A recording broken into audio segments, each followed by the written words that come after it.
Hello everyone, सत श्री अकाल, अस्सलाम वालेकुम जनाब, कैसे हो आप सब? I hope so guys you all are doing absolutely great and fine. So guys, आज की वीडियो होने वाली मुफ्ती तारिक मसूद जी की वीडियो होने वाली। बहुत रिक्वेस्ट आ रही थी कि इनकी वीडियो पे रिएक्शन करो। आई लव मोहम्मद, नबी की शान। सही बात है, बड़ी वो टॉपिक चला हुआ है। तो मुफ्ती तारिक मसूद जी क्या कहते हैं? सो फिलहाल वीडियो प्ले करते हैं गाइस और फिर करते हैं बाकी बातें डिस्कस। पहले गाइस चैनल को सब्सक्राइब जरूर कर लेना। सो फिलहाल वीडियो को करते हैं प्ले।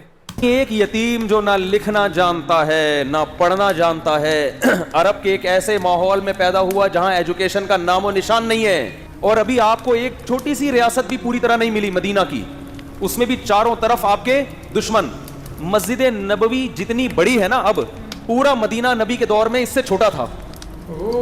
समझ में आ रही है? जो मदीना शहर था ना, आज जो मस्जिद नबवी है मदीना शहर उससे छोटा था। कोई माहिर आदमी हो ना, आपको बताएगा मस्जिद नबी के अंदर यहाँ हजरत अबू बकर का घर था, यहाँ हजरत उमर का घर था, यहाँ हजरत अबू हुरैरा आया करते थे, यहाँ ये होता था। यहाँ पूरी मस्जिद नबी के अंदर पूरी मदीना की तारीख है। इतनी छोटी सी जगह, बहुत कमज़ोर मामूली सी रियासत जो अपने पाँव पे अभी खड़ी भी नहीं हो पा रही, संभल भी नहीं पा रहे, और खतूत लिखे जा रहे हैं हिरकल को। है भाई, खतूत किसको लिखे जा रहे हैं? बड़े बड़े मुल्कों। उस वक्त ऐसे जैसे रशिया, अमेरिका और ब्रिटिश, इन हुकूमतों को खतूत लिखे जा रहे हैं। उसमें क्या कहा जा रहा है? इन्नी रसूलुल्लाहि इलैकुम जमिया, मुझे गॉड ने मैसेंजर बना के भेजा है कि इसकी तरफ।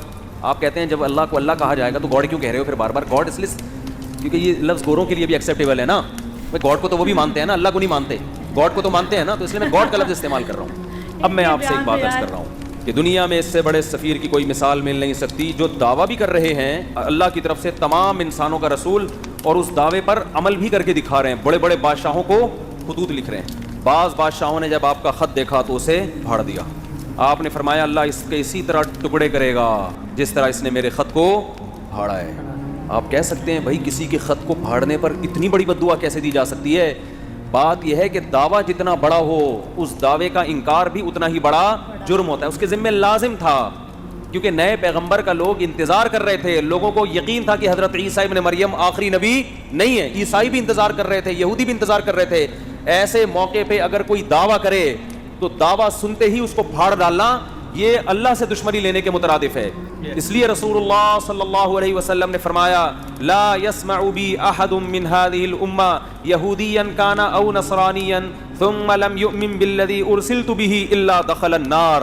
फरमाया मेरी पोजीशन ये नहीं है कि कोई मेरी दावत सुने, उसका दिल चाहे तो मान ले, दिल चाहे तो ना माने। ना ना ना ना ना ना, ना। मेरी हैसियत ये है कि इस उम्मत में कोई यहूदी ईसाई मेरे बारे में सुने और फिर तहकीक करके मुझ पर ईमान न लेकर आया तो उसका ठिकाना जहन्नम की आ गए। उसने उसको वैल्यू क्यों नहीं दी? बिल्कुल इसकी मिसाल ऐसे जैसे क्लास रोक कर एक शख्स कह रहा है मुझे प्रिंसिपल ने भेजा है, और टीचर उसकी बात को लिफ्ट कराने के लिए तैयार नहीं है, तो आप क्या समझते हैं प्रिंसिपल छोड़ देगा इसको? और वो कह भी रहा है कि मैं सब पूरी क्लास के लिए पैगाम लेकर आया हूं, और पैगाम भी बहुत अहम है।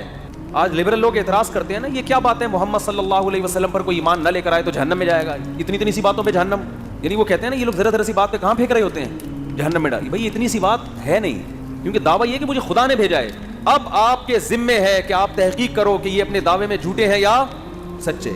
आप इस कान से सुन के इस कान से निकालने का ऑप्शन आपके पास खत्म हो गया। अभी ऑप्शन नहीं है आपके पास कि इधर से सुने और इधर से निकाल देंगे, यार ये मुसलमानों के मजहबी मामलात हैं, छोड़ो।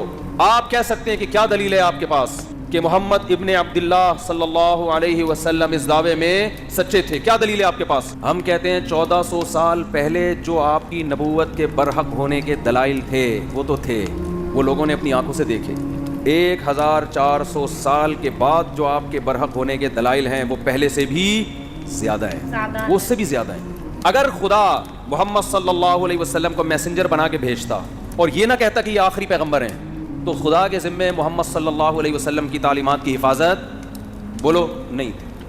अल्लाह कह देता कि इनकी तालीमात जब मस्ख होंगी तो मैं दूसरा पैगंबर भेज दूंगा। खुदा ने मोहम्मद इब्न अब्दुल्लाह सल्लल्लाहु अलैहि वसल्लम के बारे में 2 दावे किए, ये मेरे मैसेंजर हैं और लास्ट मैसेंजर, इनके बाद कोई नबी नहीं है, क्योंकि सारी दुनिया के सारे इंसानों के लिए। इस दावे में अल्लाह ने एक और दावा कर दिया कि इनकी तालीमात को मैं क़यामत तक के लिए महफूज कर दूंगा। अल्लाह के ज़िम्मे था कि मोहम्मद सल्लल्लाहु अलैहि वसल्लम की तालीमात की हिफाजत करते।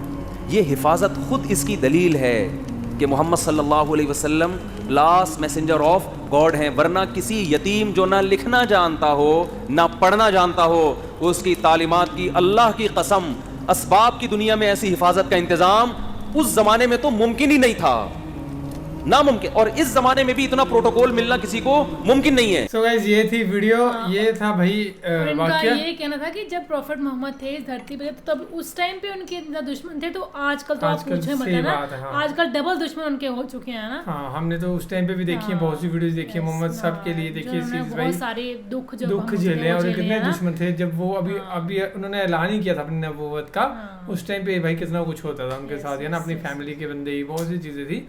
تو یہ تھا ویڈیو، یہ تھا واقعہ، ہوپ آپ کو پسند آیا ہوگا guys. Thank you so much for watching video. ملتے ہیں نیکسٹ ویڈیو میں.